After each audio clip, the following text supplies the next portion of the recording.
Siniwaka sangya para kasih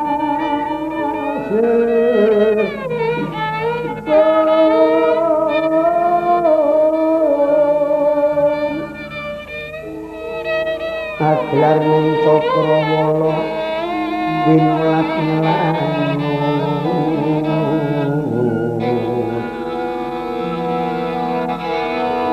Prandini peksa kebekan sanding kentarang gono kang suwi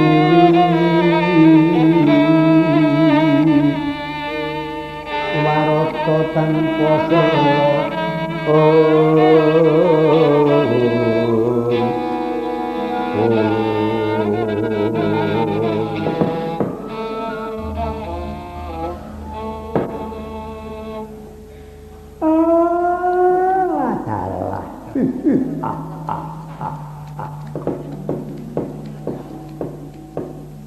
Begegek kugek mel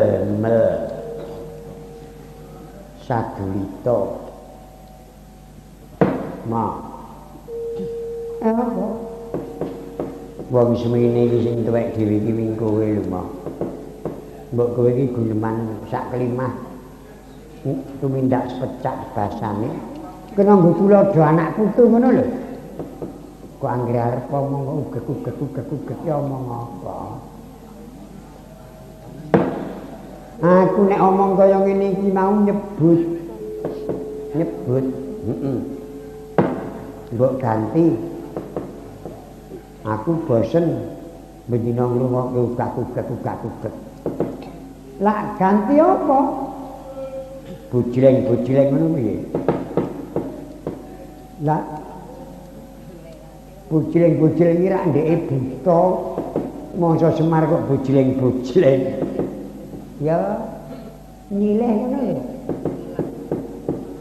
nolo gareng wong kuwi nek wis duwe dhewe nduk sok isih seneng nyileh dudu ndeke kuwi dosa ala becik ini duwe dhewe ya teke dhewe wis duwe dhewe kok sok nggunakake dudu ndeke kuwi dosa rek nek konangan kancaku mung kakek niki gawe penerangan kok malah kok bantah gong apa mancane yo ora ana tegese ngono kok lagi nyebut iki tegese apa begegeke wujud ugek kuwi urip obah nek wis obah kudu golek penguripan nek wis duwe penguripan teteken tekun ben ketekan apa sing disedya lho mel mangan sadulita setitik arep oleh mangan sithik ning nek woh le makarya dhewe dadi getih dadi daging pamane bojomu kae ming adol pecel dadine ming sak sen rong sen ning dipangan dadi getih dadi daging mergo metu sing kalal harga sak jam iki metune 2 yuta 3 yuta ning hasil saka korupsi cilaka reng cadang neraka jahanan andan dadine mel-meli mangan nek ugek obah nah aku ngomong karo mantumu mbokne aku arep mel-mel nek mel-mel yuk manusia ugek ngene bandamu Agus Ndara Janaka Popo Kakang Semar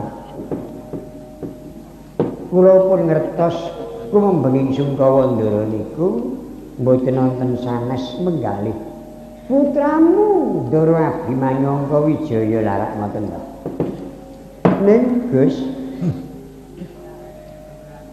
sedanipun ingkang putra Ndara Abimanyu menika wigatos sanget dados rana sinuwun Puntadewa wal saking bebaya. Nalika semanten upaminipun Kang Putra Ndara Angka Wijaya niku wani nekat metuke Kurawa sinuwun Puntadewa kepikut mungsuh Bratayuda pun rampung dek mben Pandhawa sing kalah. Lho lak ngaten. Dados pangurbananipun Ndarangka Wijaya menika mboten sia-sia. Nanging malah kepara dados sambuk dados rana cancuk gumerguting para wadya ingkang sami sabiyantu kelayan Pandhawa. Lah nek para wadya bala para pambiyantu saking manca negari pun cancuk gumergut kudu mrastambet angkara njuk ndara sing dibantu kok nglempeyong iku njuk pripun. Gus Bratayuda niki nggih Pandhawa niku mboten kok gayuh kamulyan, mboten kok gayuh kamten, nanging netepi darmaning satriya ambek utama wani dadi utusaning adil, ngoten. Kudu nirnaki ambek angkara Gusti Candala. Nek Ndara Angka Wijaya seda, Ndara Janaka njuk bela. Nah, Ndara pun singlar saka jejering kasatriyan. Bumi kanjang-kanjing langit kelap-kelap katon lir kincang ngalis.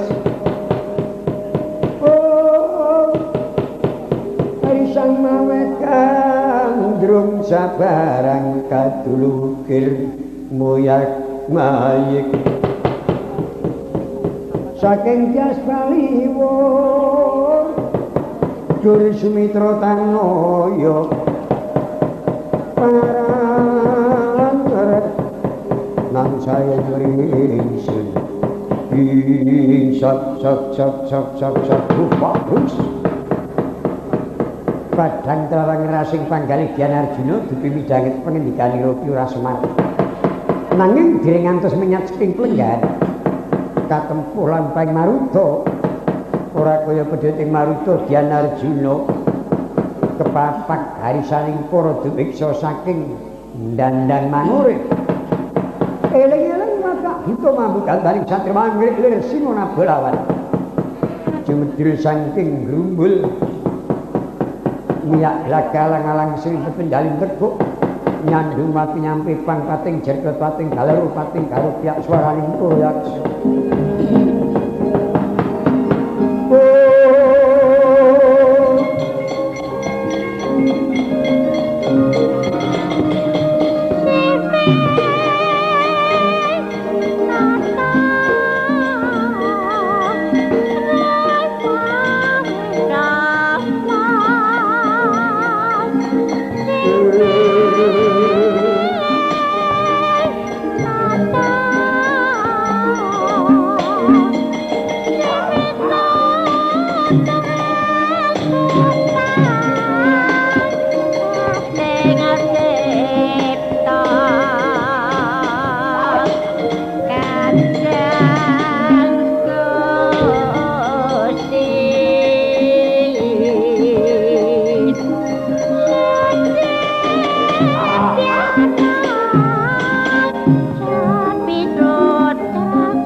tata gati wisaya indri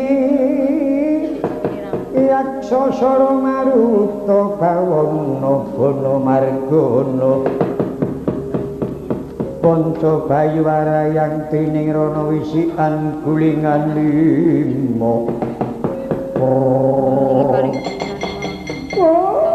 Talah percoba blai briswana jek-jekan ana teja semara jumungguling nyatak depilang teja wong bagus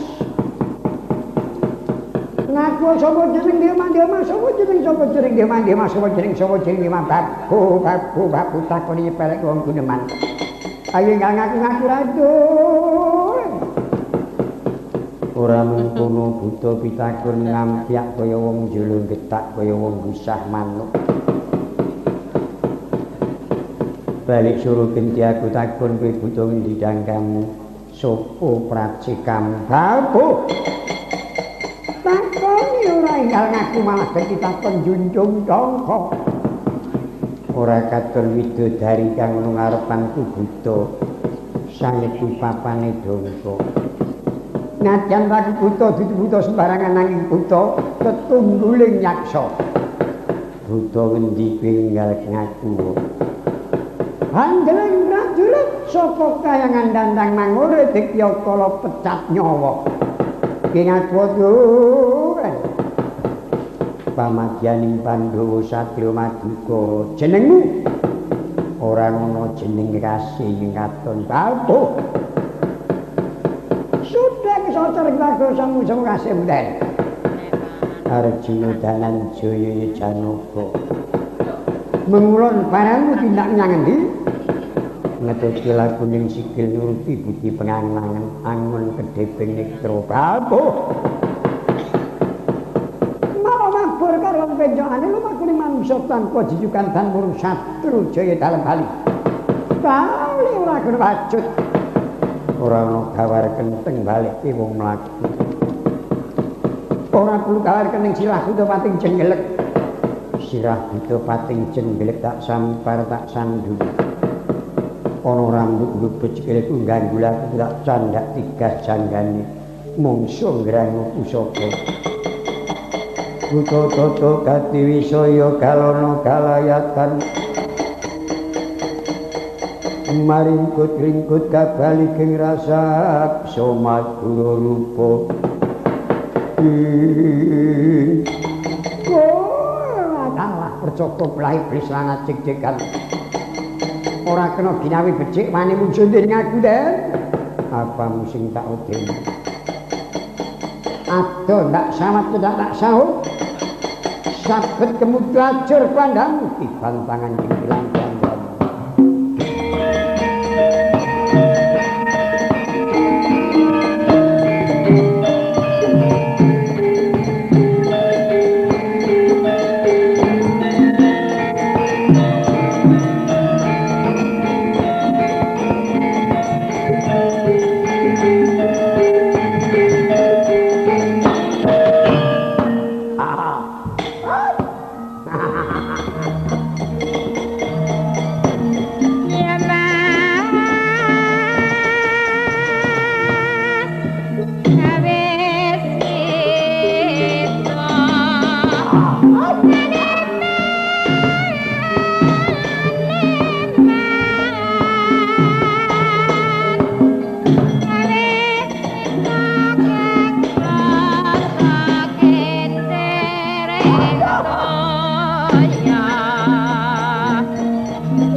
Pedrang klentreng gak kapok jamre bareng kocok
ora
Good.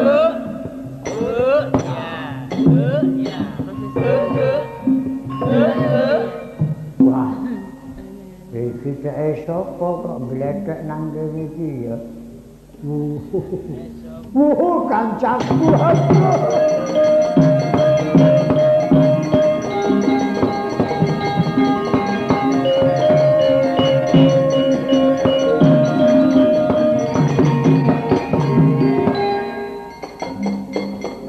Mangkang grus rusu sumbar lindu geter pater kang bumi gunjing maluk guntur getuk kuroreh koro-koro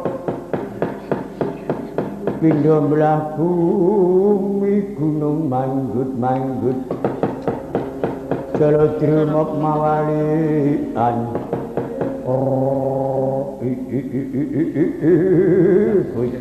bujleng iblis selamat kancaku maju-maju mundur dadi bayangan Bambang sapa Arjuna kowe sapa Dityakala bedhut riwut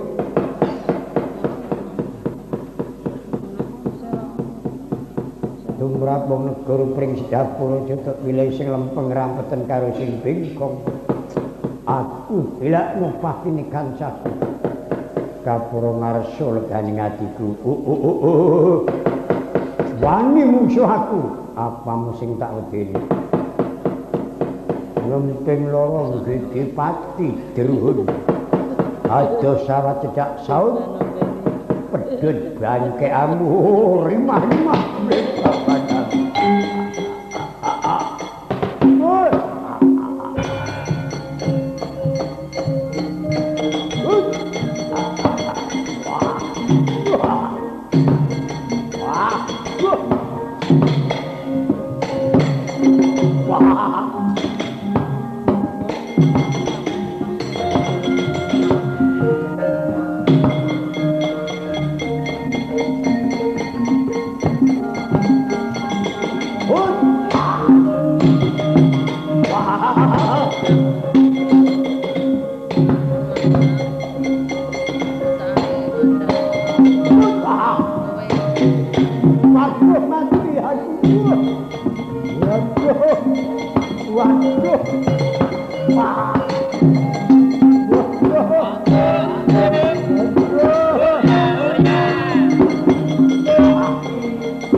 Musti cara buntal rukmining gading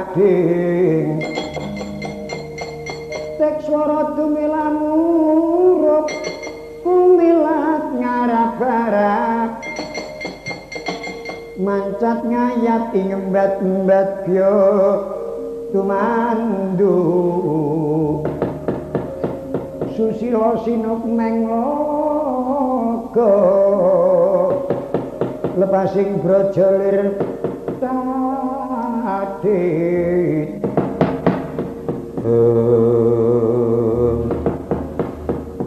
ora butuh polahmu didrah-didrah kaya barungan ditanggap tekaning ndoto dadamu karo godhong lumbu atos godhong lumbu kena pusakaku mati tanpa sambat nolo garing kula buta mati nang tengah dalan guwangen mengko ndak medeni wong liwat nyen inggih sendika saka bungae ndaraku menang musuh buta leh kungguang nganggo sang tembang tangkur tim dongguang batang buta buta mati sajake kena keris wah butane kok lelemu sajak urip kepomo wis dilalah dadi kersane simbah buyut perang Munsundara kena keris terus mukik ora sembodo dik rung kena le gawat takone mencep ini bareng kena pindho ya momrot mati dadak tutupi nah ngan mangan iki ora waninya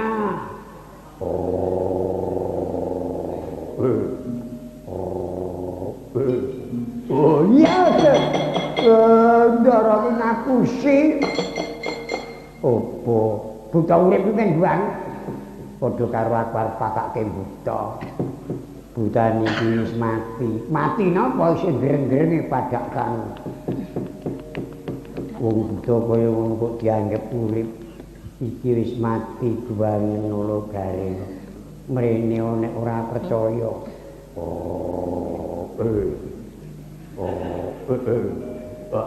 wah piyayine kepleset-pleset angkat kersane ndoro ya piye buta sing urip kok kon buang waduh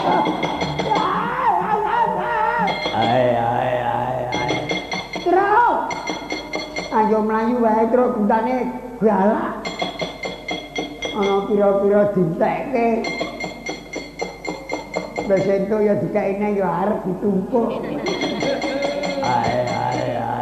wah wedi tenan aku nek ngono iki jan medeni wah wedi aku wedi yo minggat wedi ra lunga kene selak abot balang yo guneman kok ora karuan arep mangsamu iki aku ora ngerti lho buta urip kok sikile papat ayo saiki donge Kang Garing sing guwang dadine ra gelem kowe sing guwang luweh ora luweh lah kuwi eleke bagon nek ana gawean ngono kuwi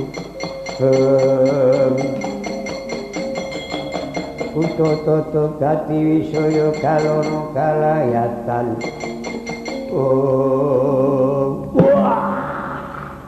rampung linggis buta iki terangane nek awan lamur ana wong nang kene karo jojoh nganggo linggis uto gati wisaya kalono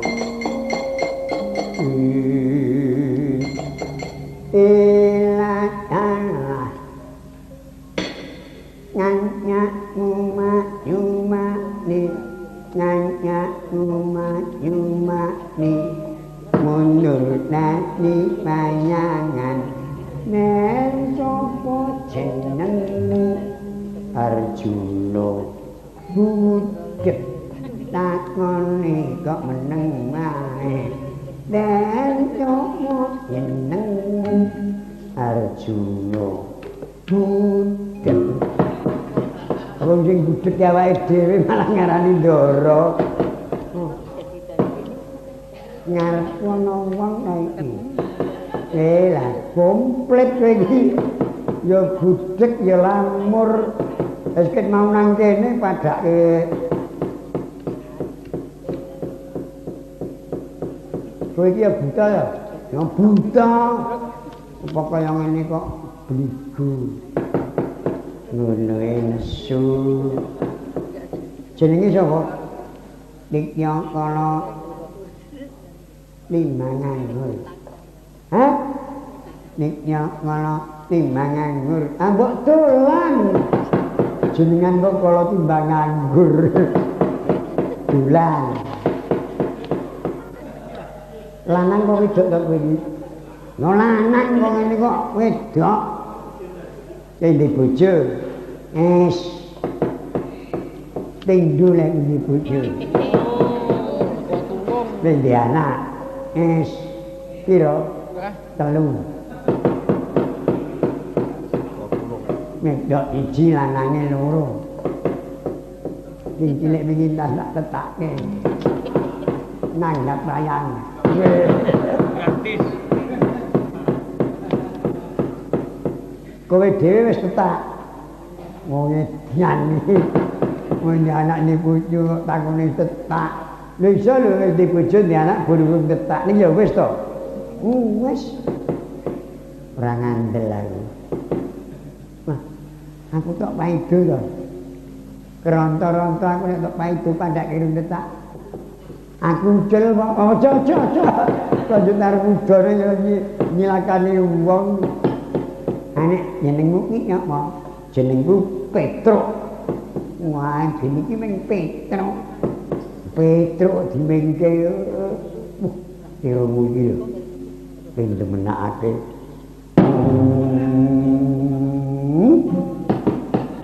Weh, kiramu kok iso bengong. Wah, nyembrono kan. Kira kok dunyet-dunyet. Emu kok tandung tak. Gentak gentung. Ngilang wong ngilang nah. Ketake dhuwit 1000 ngono ning bindengku tok pek gelem. Tak kayul ana bindeng kok ngulang alih. Nyai pokoke tak ngene dhuwit arep bindengku tok mek. Iya ngene. Sing ora bindeng kok ngulang alih. Ndi dite? Noh, mek entit kuwi 1000. Wis. Tanpa ngono bindenge lakonono aku wis mari.